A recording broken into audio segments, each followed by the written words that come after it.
Well, it's like my service rifle journey that I'm doing all these foreign service rifles, and people go like, well, what do you think about the AUG versus the AR or this? I'm like, dude, on logistics, feeding it, like taking care of the gun, for the use of getting a 5.56 size bullet where you want it, an AR-15 is America's rifle. And there's a reason why it's been so widely adopted.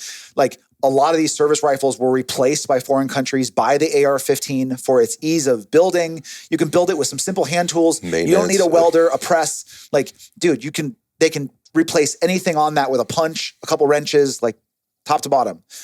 That is the gun. My use case is I got not bored. I still teach with ARs. I'm a nerd, and I wanted to grow some knowledge, and so I started buying other foreign service rifles. I'm not replacing anything. Yeah, that was your thing. That was for you. So, that doesn't mean what you have isn't good anymore. No, right? It doesn't. None of my purchases make my ARs in the safe any less valid. Capable, or anything. Yeah, and those are the ones I go and teach with. It's because I wanted to expand some knowledge in a different way. It's like if you were a power lifter and you wanted to be like, hey, I think I might go try to run a marathon. Are you going to be badass with it? No. Are you going to have to suffer through every step of that 25 miles, 24 miles? 100%. But you're just trying it for the sake of knowledge. That's not a bad thing. Right.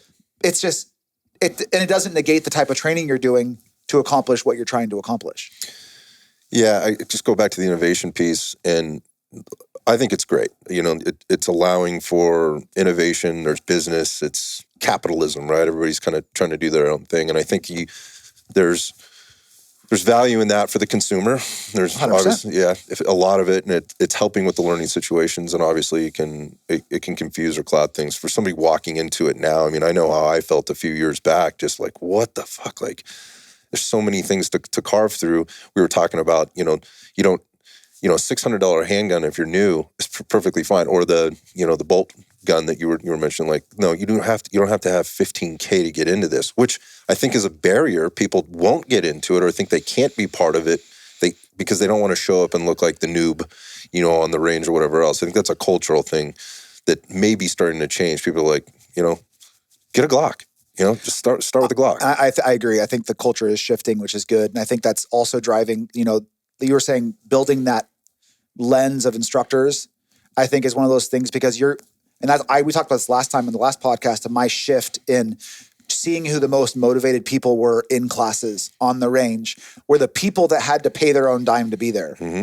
The people who were law enforcement or military, there are some motivated, but they're typically the exception to the rule, not the general overview of that community.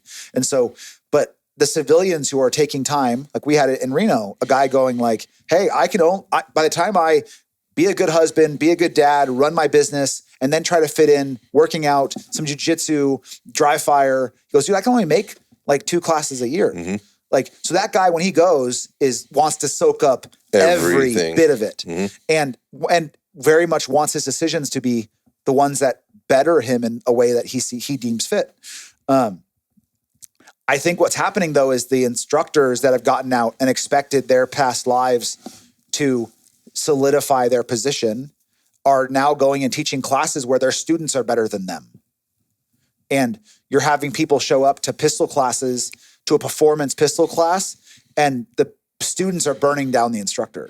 Yeah, that can be, you can take that a couple of different ways. And so you can look at that constructively, or you could start doing and saying weird shit. The backtracking. Mm-hmm. And you go like, well, but that's not tactical. Oh, but that's competition style shooting. That's whatever.